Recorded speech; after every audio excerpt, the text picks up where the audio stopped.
I believe Drogba is a big difference for them. It's a big difference for them. I don't think you can replace Drogba. You can buy top players, you can invest like Chelsea did, but Drogba, there is only one. Allez, ça peut faire but, ça. Allez, Didier Drogba qui va s'avancer dans la surface de réparation, le dribble de Drogba. Et le but de Drogba, exceptionnel. Exceptionnel but de Didier Drogba. Drogba is the kind of guy that is so loyal that he never forgot that I took him from Marseille. I remember clearly Abramovich was asking me, who do you want for the striker? All the big names in Europe at that time. I told Drogba. And who is he? Where is he playing? Mr. Abramovich, pay and don't speak. Babayaro, Drogba! No flag, and Drogba on the follow-up. Here comes from Lampard. Intelligent, Drogba! Wonderfully worked! And Didier Drogba, who surely should have had a couple already, finally gets one that counts. Saat Ruud Gullit datang ke Inggris untuk merevolusi Chelsea, tim yang sebelumnya datang dengan reputasi dangkal itu disulap menjadi salah satu penantang gelar juara. Daya tariknya menjadi kuat, pemain-pemain yang didatangkan pun banyak yang keluar sebagai bintang. Lalu saat miliarder asal Rusia datang membajak kursi kekuasaan, pesona Chelsea kian tak terbantahkan.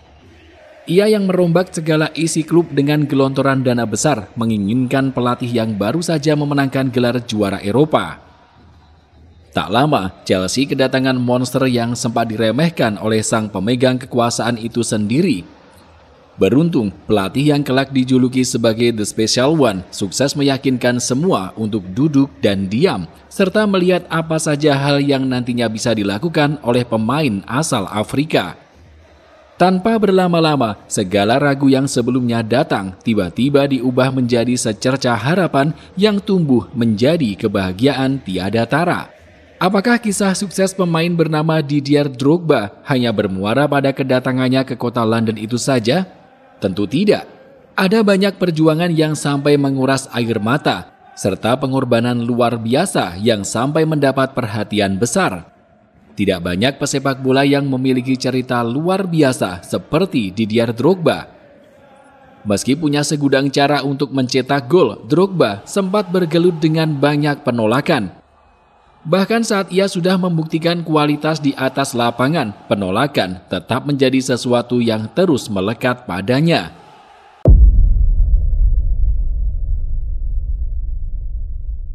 Sedari kecil perjuangan Didier Drogba tidaklah mudah.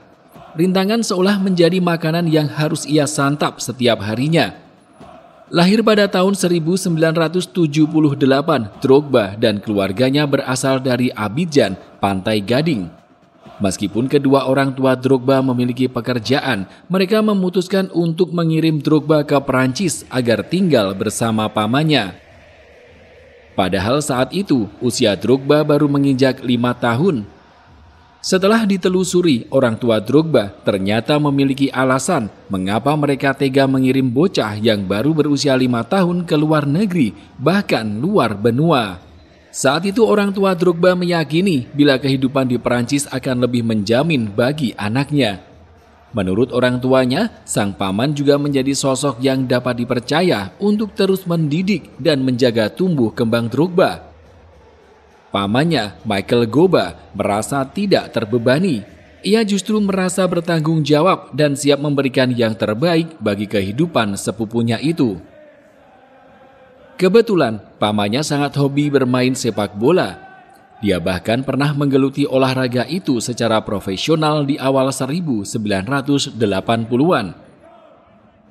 Saat itu dia bertindak sebagai pemain Divisi 2 Prancis, Ligue 2. Jadi dapat dipahami dari mana kegemaran sepak bola Drogba berasal. Saat Drogba kemudian benar-benar tertarik dengan sepak bola, pamannya tak ragu untuk memberikan fasilitas baginya untuk berlatih. Sayangnya, tepat pada tahun 1986 atau saat menginjak usia 8 tahun, Drogba merasa sangat rindu dengan keluarganya. Ia meminta sang paman untuk mengantarnya pulang ke Pantai Gading guna menemui kedua orang tuanya. Namun hal itu tidak dilakukan oleh sang paman. Sebab di tahun tersebut Pantai Gading tengah dilanda krisis ekonomi yang puncaknya terjadi pada tahun 1989. Orang tuanya saat itu bahkan kehilangan pekerjaan. Jadi mereka memaksa Drogba untuk tetap tinggal di Perancis bersama sang paman. Setelah terus meyakinkan diri dan berjanji pada diri sendiri untuk melatih skill olah bolanya, Drogba bergabung dengan Akademi Tourcoing. Uniknya, di awal pelatihan sepak bolanya, Drogba berposisi sebagai seorang bek kanan. Saat kemudian sang paman mengetahui posisi yang dipilih Drogba, ia langsung berkata pada sepupunya itu, "Apa yang kamu lakukan di sana? Bermainlah di lini serang." Dalam sepak bola, orang hanya melihat para penyerang. Mendengar teriakan sang paman, Drogba segera melatih skill mencetak golnya. Dia juga melatih ketahanan tubuh agar tidak mudah tumbang saat berduel dengan pemain lawan. Drogba terus fokus dan bisa dikatakan bahwa itu menjadi keputusan terbaik yang pernah dibuat olehnya.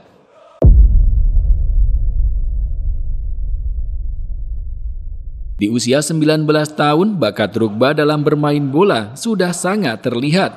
Namanya sudah sangat harum di divisi bawah persepakbolaan Perancis. Gol demi gol ia ciptakan. Bahkan dalam satu musim, tak kurang dari 20 gol mampu ia lesatkan. Hingga tepat pada tahun 1997, namanya diminati oleh Paris Saint-Germain. Drogba mendengar ada perwakilan klub tersebut yang ingin bertemu dengannya dan menjalin kerjasama. Merasa sangat senang dan bahagia, Drogba dengan semangat mengatur jadwal pertemuan dan sampailah pada hari H. Sayang seribu sayang, tepat ketika Drogba sedang ingin menjalin kesepakatan dengan manajemen PSG, ia merasakan ada sesuatu yang aneh. Ia merasa dipermainkan oleh manajemen Les Parisiens. Saat Drogba sedang menunggu untuk melakukan penandatanganan kontrak, yang terjadi justru pihak PSG tidak menunjukkan kehadirannya. Drogba pun merasa kebingungan karena harus menunggu dalam waktu yang cukup lama. Setelah menunggu lebih dari 1 jam, Drogba akhirnya benar-benar menyadari kalau PSG tidak serius ingin merekrutnya. Saat itu juga, kesepakatan batal terjalin karena PSG sama sekali tidak mengirim perwakilan untuk bertemu dengannya. Drogba akhirnya pergi dan memilih menandatangani kontrak dengan Le Mans. Bergabung dengan Le Mans memberi cukup pelajaran buat Drogba. Fisiknya ditempa dan bahkan ia sempat kelelahan saat harus berlatih secara rutin dengan tim tersebut. Banyak yang menilai bila Drogba sangat terlambat dalam memulai karir profesional. Fisiknya dianggap tak cukup kuat untuk melakoni setiap agenda yang dijalani klub. Pelatih Le Mans saat itu bahkan sampai berkata, Didier membutuhkan waktu 4 tahun untuk mampu berlatih setiap hari dan bermain setiap minggu. Maka wajar bila kemudian terdapat sejumlah pihak yang pada akhirnya mundur saat melakukan perburuan terhadap bakat Drogba. Ya, penolakan yang diterima Didier Drogba ternyata tidak hanya hadir dari klub asal Prancis saja. Tepat di tahun 2000 atau 2 tahun setelah Drogba dipercaya mengisi tim utama Le Mans, tim asal London Arsenal dikabarkan tertarik untuk memakai jasanya. Perwakilan tim tersebut saat itu menawarinya bergabung dengan biaya 100.000 pound sterling. Namun saat Drogba dibawa menemui Arsene Wenger, sang pelatih malah menolak. Wenger berkata bila Drogba belum memiliki kualitas untuk bisa bersaing di kompetisi Liga Primer Inggris. Wenger menyoroti kinerja Drogba yang dianggap tak punya fisik yang kuat untuk bertarung di level kompetisi paling ketat di dunia. Namun menariknya, dari penolakan tersebut, nama Drogba justru kian melejit di Perancis. Setelah bermain selama 4 tahun di tim utama Le Mans, Drogba resmi bergabung dengan Guingamp dengan nilai 80.000 pound sterling.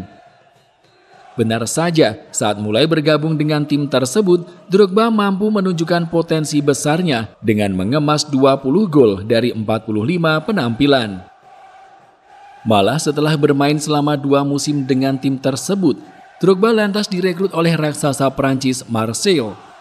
Drogba diboyong Marseille dengan dana 3,3 juta pound sterling dan segera membuktikan kualitasnya sebagai striker jempolan.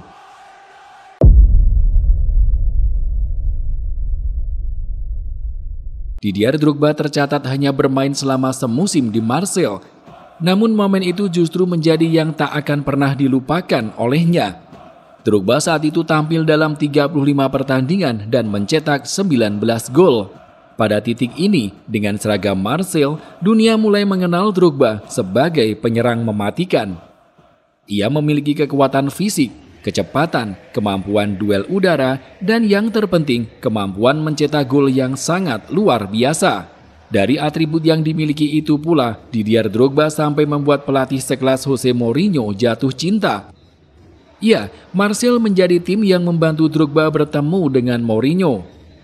Saat itu, atau tepat pada musim 2003-2004, Mou masih tercatat sebagai pelatih FC Porto yang dijadwalkan bertanding melawan Marseille di kompetisi Liga Champions Eropa. Di pertandingan itu, topik tentang kemenangan Porto atas Marseille dengan skor 3-2 tidak terlalu menarik perhatian Mourinho. Yang ada, Mou justru dibuat tercengang dengan aksi salah satu pemain lawan bernomor punggung 11. Siapa lagi kalau bukan Didier Drogba? Di pertandingan itu Drogba berhasil mencetak 1 gol yang mana momen tersebut tidak akan pernah dilupakan Mourinho. Didier Drogba mulai datang ke dalam kehidupanku di pertandingan Liga Champions Eropa yang digelar di Stade Velodrome. Dia melakukan selebrasi layaknya itu adalah gol terakhir yang ia cetak. Riuh penonton terdengar sangat luar biasa. Namun cinta Mourinho kepada Drogba saat itu terhalang oleh uang. Sampai-sampai mau bertanya kepada Drogba, apakah sang pemain punya saudara yang mirip dengannya atau tidak. Lantas jawaban yang keluar dari mulut Drogba semakin membuat Mourinho jatuh cinta kepada sang pemain. Suatu hari, kamu akan berada di sebuah klub yang akan mampu membeliku, ujar Drogba kepada Mourinho sambil tersenyum. Benar saja, di musim tersebut, Jose Mourinho berhasil membawa Porto menjuarai Liga Champions Eropa. Melihat kejeniusan yang ditunjukkan Mourinho, Roman Abramovich yang baru saja mengakuisisi saham mayoritas Chelsea langsung menugaskan manajemen untuk merekrut The Special One. Tanpa berlama-lama, Mou resmi bergabung dengan Chelsea yang dikenal punya kekuatan finansial luar biasa. Saat pertama kali menginjakkan kaki di Stamford Bridge, Mourinho diberi kebebasan oleh Abramovich untuk meracik skuad impiannya sendiri. Lalu, betapa terkejutnya sang miliarder asal Rusia itu saat Mourinho menyebut nama Didier Drogba. Abramovich benar-benar tak habis pikir. Padahal ia sangat mungkin memberi dana besar buat Mourinho untuk membeli pemain sekelas Ronaldinho. Namun apa jawaban Mourinho? Bayar saja dan tak usah banyak bicara. Akhirnya Abramovich bersedia mengeluarkan dana senilai 24 juta pounds untuk membawa penyerang yang diminta Mourinho. Sejak saat itu, pertemuan Mourinho dan Didier Drogba pun menjadi lebih berarti. Terima kasih, aku akan berjuang untukmu dan kupastikan kalau kamu tidak akan menyesalinya. Aku akan setia untuk selalu bersamamu, ujar Drogba kepada Mourinho.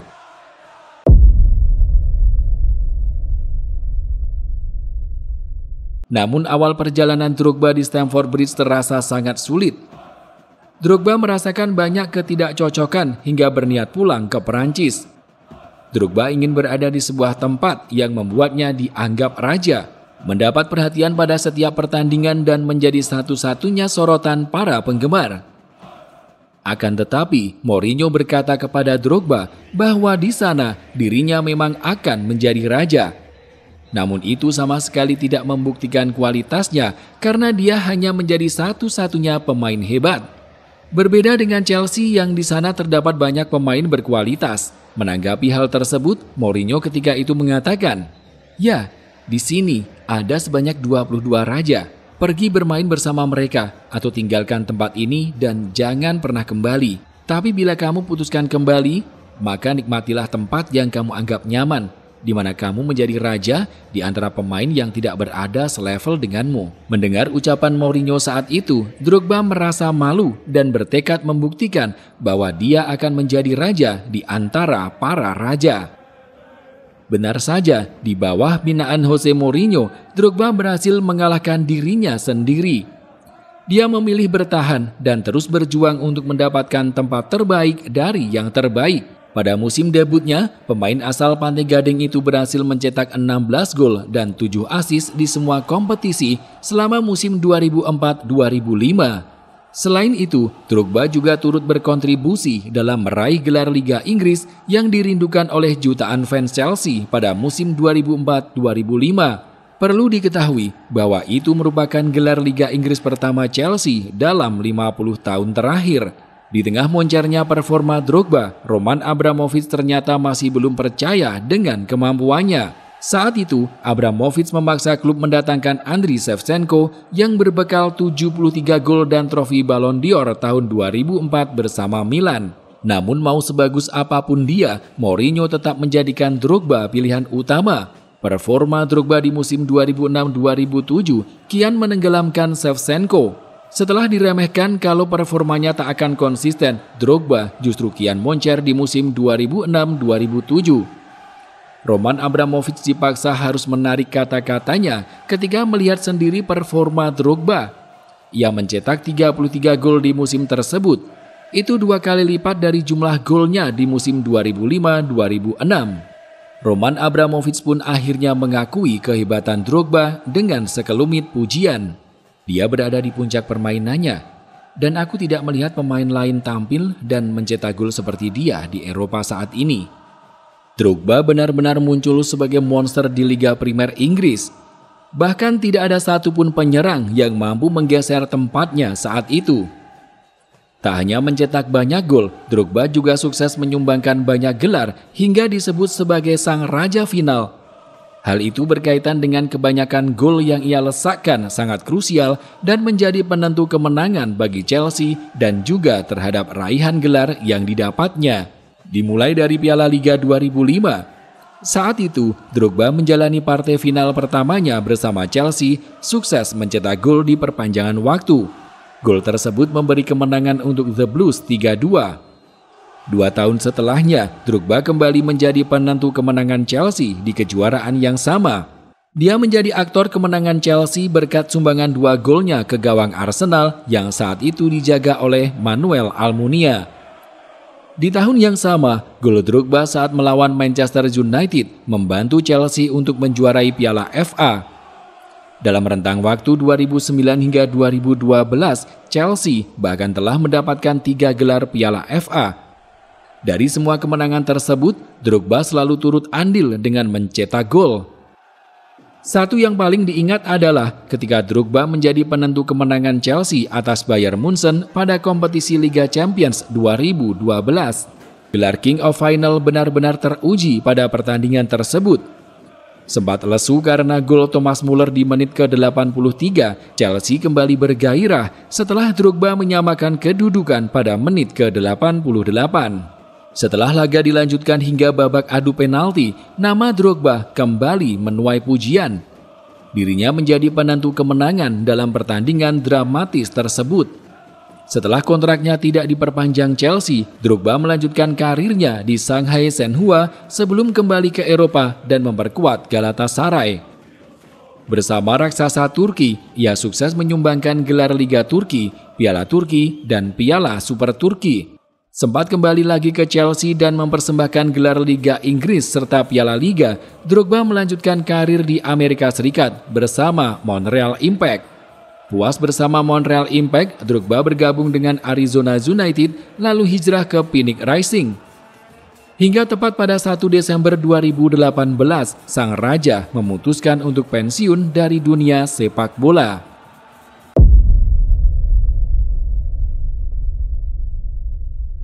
Selain tampil sangat gemilang di level klub, performa Drogba di level internasional bersama Pantai Gading juga tak bisa diremehkan. Moncernya Drogba di pertengahan 2000-an memberi berkah buat timnas Pantai Gading. Ketajamannya membantu Pantai Gading lolos ke Piala Dunia 2006 di Jerman. Ini menjadi sejarah karena untuk pertama kalinya Les Elephants bisa berlaga di pesta sepak bola 4 tahunan tersebut. Bahkan keberhasilan Drogba membawa Pantai Gading mentas di Piala Dunia 2006 menjadi momentum terhentinya perang saudara di negara tersebut yang sudah berlangsung selama 5 tahun. Drogba meminta Presiden Gbagbo dan rakyat Pantai Gading untuk menghentikan perang tersebut. Wartawan Telegraph Alex Hayes malahan sampai menyebut Drogba sebagai dewanya rakyat Pantai Gading. Menurut Hayes, begitu besarnya pengaruh Drogba kepada rakyat Pantai Gading bukan hanya karena Drogba adalah seorang pesepak bola terkenal, tetapi juga karena Drogba adalah sosok yang berbicara lantang buat rakyat dan ikut terlibat dalam perpolitikan. Dalam wawancaranya bersama Hayes, Drogba pun menjelaskan bahwa perjalanan karirnya sebagai pesepak bola tak hanya diisi dengan hasrat meraih trofi, tetapi juga keinginannya untuk melihat negaranya menjadi lebih tentram dan aman. Aku sudah memenangi banyak gelar, tapi tidak ada yang lebih baik daripada membantu negaraku menemukan kedamaian.